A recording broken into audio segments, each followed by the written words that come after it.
श्री श्याम साथियों, सगुण और निर्गुण, सगुण और निर्गुण परमात्मा के स्वरूप, ये भक्ति धाराएं थी। क्या था सगुण और क्या था निर्गुण, इसी विषय पर आज की चर्चा होगी।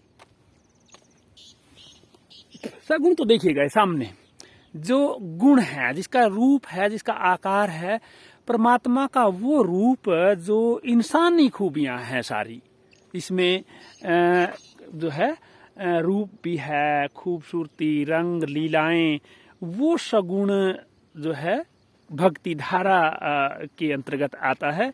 एक निर्गुण होता है। निर्गुण का मतलब जिसमें गुण नहीं, जिसका कोई रूप नहीं, रंग नहीं, आकार नहीं, उस परमात्मा के बारे में चर्चा करते हैं। तो इन्हीं को लेकर के आज हम चर्चा करेंगे। देखिएगा, भक्ति धाराएं चली शुरू से ही, इतिहास की जो मानव का एवोल्यूशन हुआ है या बुद्धि का विकास हुआ है। बुद्धि के विकास, पहले बुद्धि को एक ही श्रेणी में रखा जाता था, अब तो ज्ञान की अनेकों शाखाएं हो गई हैं। चाहे वो भौतिक विज्ञान है, जीव विज्ञान है, आर्ट्स के क्षेत्र हैं, कला संगीत के क्षेत्र हैं, उन सब धाराओं में जो है बटा हुआ है ज्ञान। लेकिन जो शुरुआती जो भक्ति भगवान के स्वरूप से रिलेटेड है, ये जो सगुण और निर्गुण की भक्ति धारा है। आम आदमी कंफ्यूज रहता है कि ये क्या है। कोई तो कहता है भगवान कण कण में व्याप्त है, कोई कहता है भगवान मूर्ति में व्याप्त है। तो आम आदमी की कंफ्यूजन को दूर करने के लिए ये दो सगुण और निर्गुण जो है, इनके द्वारा आप लोगों को समझाने की कोशिश करूंगा। सगुण भक्ति धारा और निर्गुण भक्ति धारा भारतीय मध्यकाल की जो विशेष भक्ति धाराएं रही हैं, जिनका काल लगभग 700 से 1700 ईस्वी के बीच माना गया है। 700 ईस्वी से, ईसा पूर्व नहीं, मैं ईस्वी से कह रहा हूँ। 700 से लेकर के ईस्वी से 1700 ईस्वी, और इसको भी दो भागों में बांटा गया है, पूर्व मध्यकाल और उत्तर मध्यकाल जो है। जैसे 700 से 1200 ईस्वी तक एक समय रहा है, और 1200 से 1700 ईस्वी के टाइम को एक प्रकार का समय। इनके जो मुख्य जो अनुयायी या अनुसरण करने वाले हैं सगुण और निर्गुण मुख्य धारा के, जो सगुण है जिसमें भगवान को मानवीय स्वरूप में दिखाया गया है, उसकी लीलाओं को, उसके कार्यों को, उसके गुणों को, उसको रूप को, उसके रंग को, जिसमें मूर्ति पूजा का भी व्यवधान है, कीर्तन, भजन, भोग, जैसे रब को भोग लगाते हैं, उसकी पूजा पद्धतियाँ, वो सारी शामिल की गई हैं वो सगुण भक्ति धारा में। जिसके मुख्य जो है लेखक भी कहिएगा, अनुयायी कहिएगा, या अनुसरण करने वाले हैं, जिनमें जो है मीरा है, सूरदास जी हैं, मीरा, सूरदास और तुलसीदास जी। हाँ, तुलसीदास जी ने भी जैसे राम का चित्रण किया है, रामायण से रिलेटेड कविताएं, छंद लिखे हैं, तो वो है सगुण मुक्ति भक्ति धारा के कवि कहेंगे। हाँ, क्योंकि लिटरेचर में, यूनिवर्सिटीज में पढ़ाया जाता है, या हिंदी साहित्य का इतिहास या हिंदी साहित्य के बारे में बताया जाता है, तो सूरदास, तुलसीदास और मीरा के बिना तो अधूरा ही रहता है। ये थे सगुण भक्ति धारा के कवि, लेखक या भगत, परमात्मा के अनुयायी, जो भगवान का रूप का वर्णन किया है, जिन्होंने उसकी लीलाओं का वर्णन किया है। और इसमें मनुष्य के रूप में जैसे राम, कृष्ण, शिव, माता पार्वती, दुर्गा आदि, इन रूपों का वर्णन जो है वो सगुण भक्ति धारा के कवियों ने किया है। और इसके साथ है दूसरा निर्गुण भक्ति धारा। निर्गुण भक्ति धारा में क्या होता है, जिसमें परमात्मा का ना रंग है, ना रूप है, ना आकार है, वो सर्वव्यापक है, कण कण में, मनुष्य के हृदय में भी व्याप्त है वो। तो ऐसा माना गया है, जिसको हम निर्गुण भक्ति धारा कहते हैं। यानी कि भगवान की भक्ति करने का वो रास्ता जिसमें ये नहीं माना जाता है कि भगवान जो है रूप है, उसका कोई मूर्ति है, या वो मूर्ति पूजा के लगभग खिलाफ नहीं तो उसका अनुयायी नहीं होते। वो मूर्ति कण कण में व्याप्त है, लेकिन मूर्ति पूजा इसको जो है ज्यादातर आडम्बर या पाखंड के रूप में ले लेते हैं। और उसके मुख्य कवि हैं, मुख्य कवि भी कह लीजिएगा, भक्ति या अनुयायी भी कह लीजिएगा, तो वो रहे हैं ये रविदास जी, और उसके साथ साथ गुरु नानक देव जी, रविदास जी, और एक हाँ कबीर जी। फिर से मैं रिपीट कर देता हूँ, कबीर जो है, कबीर पंथी आजकल चला हुआ उनका भी एक है कि वो परमात्मा को निराकार रूप में मानते हैं। परमात्मा का कोई रूप नहीं है, रंग नहीं है। ये कबीर जी, गुरु नानक देव जी ने भी इसी रूप का वर्णन किया है, और जो है रविदास जी ने भी, रविदास जी बहुत अभी पीछे जयंती मनाई गई थी, तो इन्होंने निर्गुण भक्ति धारा का प्रचार प्रसार किया, उसके बारे में कविताएं लिखी, उसी के रूप में ग्रंथ लिखे, उन्हीं के रूप में लोगों को शिक्षाएं दी। तो अब लोग अभी भी जो है कई बार कंफ्यूज हो जाते हैं। तो दो धाराएं हैं, निर्गुण और सगुण। निर्गुण जिसमें कोई रंग रूप आकार नहीं, अर्थात वो परमात्मा जिसका कभी जन्म नहीं हो सकता, जिसका जो मनुष्य के रूप में नहीं बल्कि कण कण में, लेकिन एक खासियत क्या, वो कहते कण कण में व्याप्त है। भगवान कण कण में व्याप्त है, और जब कण कण में व्याप्त है तो फिर कंसेप्ट जो आज का कंसेप्ट है वहाँ पर ये आ जाता है, जब वो कण कण में व्याप्त है तो फिर मूर्ति भी क्यों नहीं है वो है। जहाँ मंदिर है, जहाँ फूल चढ़ावा है, वहाँ क्यों नहीं है? वो है, लेकिन उस जमाने में कुछ हद से ज्यादा पाखंड मच रहा था, उसका व्यापारीकरण या लोगों का दोहन हो रहा था, लोगों का शोषण हो रहा था, तो इस वजह से जरूरी था। और परमात्मा तो यदा यदा किसी न किसी रूप में अवतार लेते रहते हैं। वो अवतार चाहे नानक साहब की रूप में है, चाहे कबीर के साहब में है, रविदास के, तुलसीदास जी के, कैसे भी रूप में वो लोगों को शिक्षा दे ही जाते हैं। तो ये दोनों विचार धाराएं जो है, भक्ति धाराएं हमारे हिंदुस्तान में रही हैं, जिनको किसी कंफ्यूजन नहीं होना चाहिए। निर्गुण का मतलब जिसका कोई गुण नहीं, जिसमें कोई रूप नहीं, जिसका कोई रंग नहीं, और सगुण जिसमें जो कि राम है, कृष्ण है, इन रूपों में भगवान को पूजते हैं, उसका अनुसरण करते हैं, उनको फॉलो करते हैं। तो ये दो धाराएं, इसमें कुछ राजा हुए हैं उस जमाने में, शुरू में 700 के आसपास। तो हर्षवर्धन, श्री हर्ष है, और एक हमारे मिहिर भोज जी हैं, कुछ चोल वंशी हैं, राजेंद्र चोल, राज चोल राजा हुए हैं। उनके ज़्यादा इतिहास की नहीं, मैं अध्यात्म का विषय है अपना, अध्यात्म से रिलेटेड बात करूँगा। तो उन्होंने भी अपने अनुसार या संतों की शरण में उनकी शिक्षाओं को का अनुसरण किया, चाहे मंदिर बनाने के कार्य है। बहुत सारे चोलवंशी, हर्षवर्धन, मिहिरभोज आदि राजाओं ने बहुत सारे मंदिर बनवाए, जो कि बाद में फिर उत्तर जो मध्यकाल है, उत्तर मध्यकाल में, जिसमें 1200 या इसके बाद की बातें हैं, देखिएगा 1200 के बाद दिल्ली सल्तनत का आगमन हुआ, मुसलमानों का आगमन हुआ, मुस्लिम राजाओं का आगमन हुआ। उन्होंने दिल्ली पर राज किया, चाहे वो इल्तुतमिश है, कुतुबुद्दीन ऐबक है, या रजिया सुल्ताना है, या उसके बाद फिर मुगल है। 1526 ईस्वी जो पानीपत की लड़ाई के बाद बाबर आया यहाँ, बाबर ने यहाँ पर युद्ध करने के मकसद से आया। फिर यहाँ हुमायूं उसका बेटा, फिर हुमायूं के आगे जो है अकबर, और अकबर के बाद जहांगीर, और जहांगीर के बाद शाहजहां, और शाहजहां के बाद जो काफ़ी नोटोरियस रहा है, जिसने हिंदुओं के प्रति काफ़ी अत्याचार किए, वो औरंगजेब। और उसके औरंगजेब के बाद जो है आखिर तक चला है 1857 की क्रांति में बहादुर शाह जफर।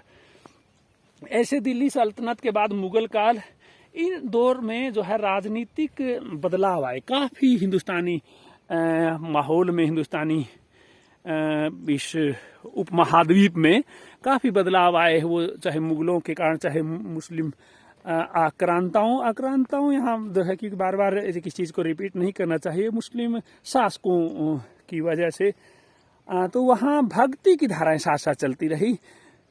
क्योंकि देखिए निर्गुण और सगुण, निर्गुण जो है जो धारा है वो काफ़ी हद तक आर्य समाजी विचारधारा से, या यूँ करिएगा मुस्लिम्स लोग जो है वो भी जो है अल्लाह को, मूर्ति को नहीं मानते हैं, उनके नज़दीक ले जाती है। कि वास्तव में कहीं ऐसा तो नहीं कि हम लोग जो है मूर्ति या मंदिर के बहाने लूट मची हो, कोई लोगों को मूर्ख बना रहा हो।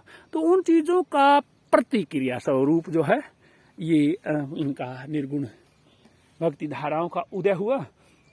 तो इसमें बात हमारे मतलब की, आज के ज़माने में मतलब की बात कहें तो परमात्मा जब कण कण में व्याप्त है, देखिएगा परमात्मा का कोई रूप नहीं है, ऐसा हो सकता है कि रूप नहीं है? तो क्या ये सारा दिखेगा, ये सारा परमात्मा का रूप नहीं है? ये प्रकृति, ये पौधे, ये पर्यावरण, ये हरियाली, ये फूल, ये धूप, ये ठंडी हवा, क्या ये परमात्मा के रूप नहीं है?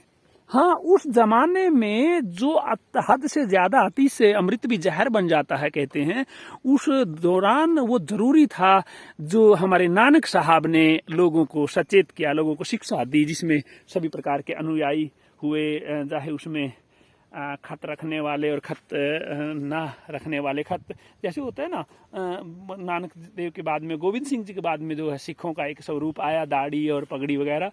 नानक जी के टाइम में ऐसा नहीं था कि वहाँ पर दोनों प्रकार के थे, दाढ़ी रखने वाले और बिना दाढ़ी वाले भी, यानी कि जो खत बनाते थे उनको खतरी कह दिया जाता है। ऐसे किताब में, नानक साहब की किताब में पढ़ा है मैंने, मेरे अपने राय हैं, और किसी को डाउट है तो वो कमेंट में पूछ सकता है सवाल, कि जो दाढ़ी बनाते थे वो खत्री कहलाते थे, यानी कि जो हिंदू स्नातनीय दूसरे नानक साहब के अनुयायी थे, जो पगड़ी नहीं बांधते थे, दाढ़ी नहीं रखते थे, तो वो एक कैटेगरी के थे। और जो दाढ़ी वगैरह रखते थे वो सरदार, जो बाद में नानक गोविंद सिंह जी के टाइम में, बाद में वक्त की ज़रूरतों के मुताबिक उन्होंने अपना रूप ऐसा पगड़ी और दाढ़ी के द्वारा, क्योंकि उसमें थोड़ा रोबदार होता है, दुश्मन को लगता है कि सामने कोई खड़ा है और उसको करारा जवाब देने के लिए वो अपना खूंखार रूप या शेर वाला रूप जो है वो अनुसरण हुआ। वक्त की ज़रूरत थी, डिमांड थी। तो अब तो फिर जो है हम जो है अब जो सिख हैं वो दाढ़ी रखते हैं, शेव करने वाले भी हैं बहुत। अभी नौजवान बच्चे जो आने वाले, जो केस नहीं संभाल सकते। तो ये थी हमारी सगुण और निर्गुण भक्ति धाराओं से रिलेटेड बातें। अब बात आती है सगुण या निर्गुण।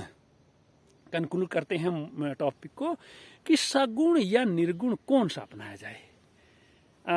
देखिएगा, जब आदमी चारों आश्रम जीवन जीता है, ब्रह्मचर्य के बाद गृहस्थ, और गृहस्थ के बाद संन्यास, और संन्यास के बाद फिर वानप्रस्थ। तो मेरा तो अभी जो है संन्यास चल रहा है।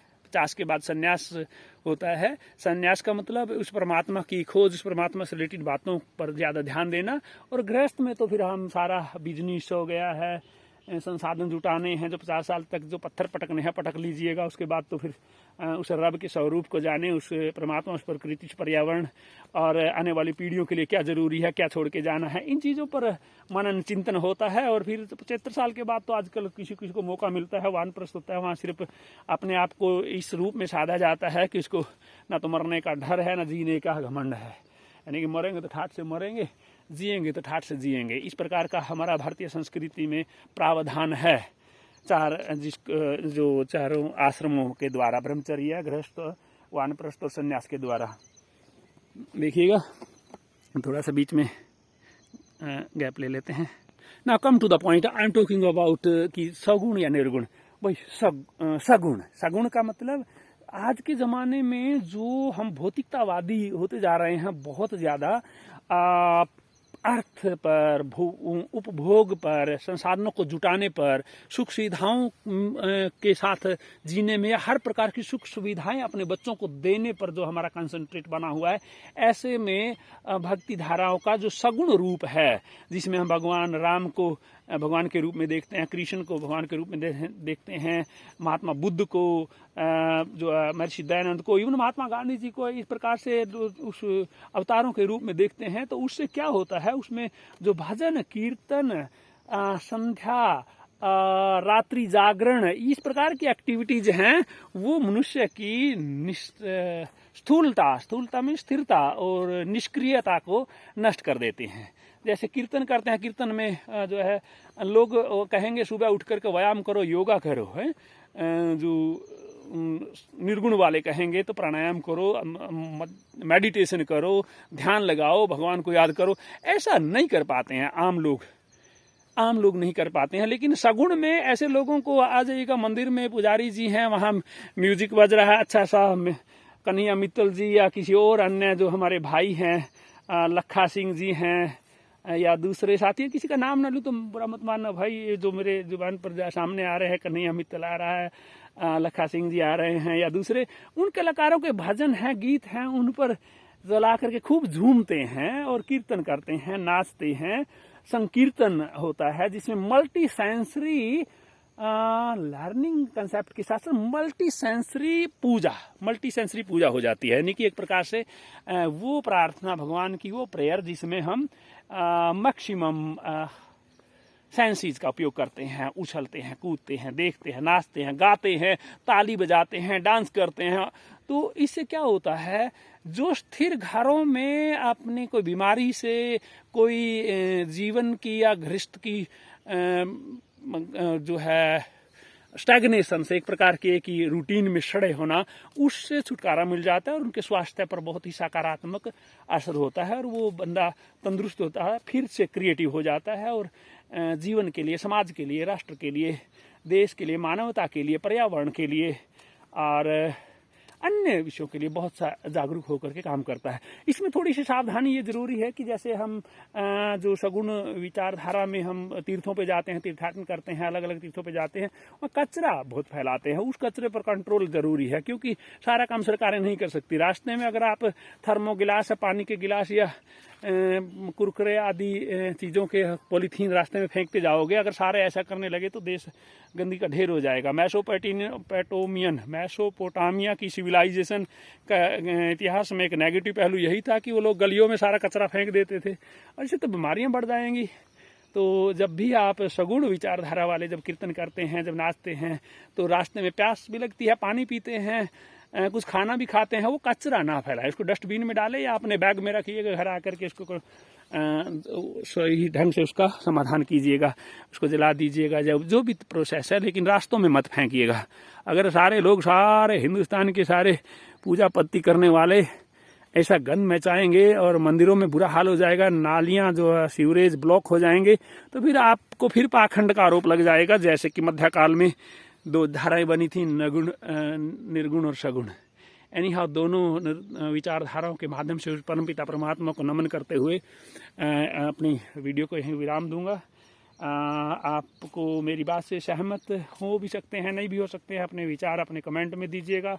और इस सगुण और निर्गुण के सभी जो महापुरुष हैं उनको नमन करते हुए, चाहे मीरा है, चाहे सूरदास जी हैं, तुलसीदास जी हैं, गुरु नानक देव जी हैं, रविदास जी हैं और कबीर जी हैं, उन सबको नमन करता हूँ। और सभी महापुरुषों को नमन करते हुए सभी को कहता हूँ, कुछ देखिएगा, वो चाहे कहीं भी है, वो परमपिता परमात्मा इस ब्रह्मांड के उस पार भी है, यहाँ भी है, सूरज में है, सूरज के यहाँ है, तो वो दोनों सार्थक हैं, दोनों चीज़ें हैं। इस ज़मीन में तो देखें तो सगुण ये है कि देखिएगा, इस हरियाली में, इस ओस की बूंदों में, ये पेड़ों की हरियाली में, ये जो है धूप में, छाया में, ठंडी हवा में, हर जगह वो परमात्मा है। तो उसका रूप कैसे नहीं हो सकता, वो बिल्कुल सगुण हो जाता है। जब हम कहते हैं वो यहाँ भी, यहाँ से ओ सूर्य के पार आकाश गंगाओं के उधर दूर तक की बात करते हैं, तो निर्गुण भी हो जाता है। और उसी के माध्यम से साइंटिस्ट लोग भी जुटे हुए हैं गॉड पार्टिकल की खोज करने। अरे क्या करेंगे गॉड पार्टिकल खोज करने का, हाँ, सदियों से जो मतलब की बात करो, क्रिएटिव बात करो। और आजकल तो भौतिकवाद ने ऐसा ही जो है माहौल बनाया हुआ है, जो कन्फ्लिक्ट चले हुए हैं, रसोई गैस की किल्लत की बात कीजिए, पेट्रोल की बात हो, चाहे वो खाम खाई झगड़ रहे हैं, यानी कि भगवान को चैलेंज कर रहे हैं। जो देश इस कन्फ्लिक्ट में उलझे हुए हैं, तेल के कुओं में, तेल संयंत्रों में या मानवीय बस्तियों पर बम गिरा करके वो भगवान को चैलेंज कर रहे हैं। और भगवान को चैलेंज करने वाले या प्रकृति को चैलेंज करने वाले कुछ समय तक जी सकते हैं। एक स्टेज ऐसी आएगी, वो सर्वाइवल ऑफ द फिटेस्ट। हाँ, सर्वाइवल ऑफ द फिटेस्ट में कहीं ऐसा ना हो कि डायनासोर की तरह से सुप्रीम पावर हो जाए और फिर डायनासोर की तरह से एक्सटिंक्ट हो जाए, खत्म हो जाए। कहीं ऐसा ना हो कि शेर की तरह से अपने आप को बोले जंगल का राजा और वो फिर शेर पिंजरों में पालना पड़े। कहीं ऐसा ना हो जाए कि हाथी के जैसे सोचे कि हमसे बड़ा कोई नहीं है, हमारे पास यूरो है, डॉलर है, ये है, वो है। तो वो हाथी की तरह से फिर वो निश्चित ही जंगलों में रह पाए, हर जगह ना रह पाए।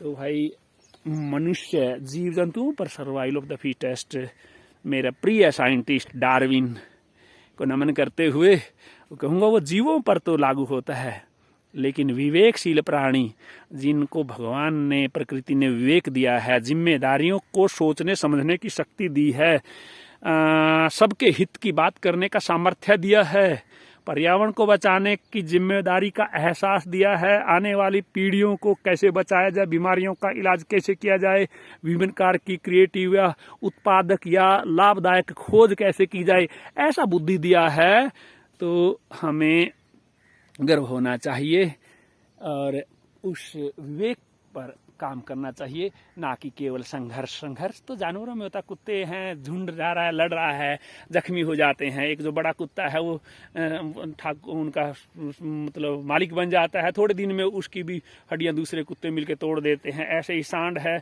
गायों के झुंड में रहता है, नील गायों के दूसरे, तो वो सांड कुछ दिन तक अपना जलवा दिखाता है, फिर दूसरा सांड तैयार हो जाता है, उसके सींग तोड़ करके सींग में कीड़े पड़ जाते हैं और बुरे हाल होकर के मरता है। ऐसे इंसानों का, देशों का है। हमारा देश जो है पड़ोसी देश, हम युवावस्था में थोड़ा सा हो जाते थे, उग्र हो जाते थे और सार्वजनिक मंचों पे कह देते थे, लेकिन जो विद्वान वहाँ हमारे गुरु थे, हमारे टीचर थे, हमें जो कहते थे वो कहा करते थे, ये इसकी करनी का फल ये खुद ही भुगतेगा, देखें, और भुगता है बिल्कुल।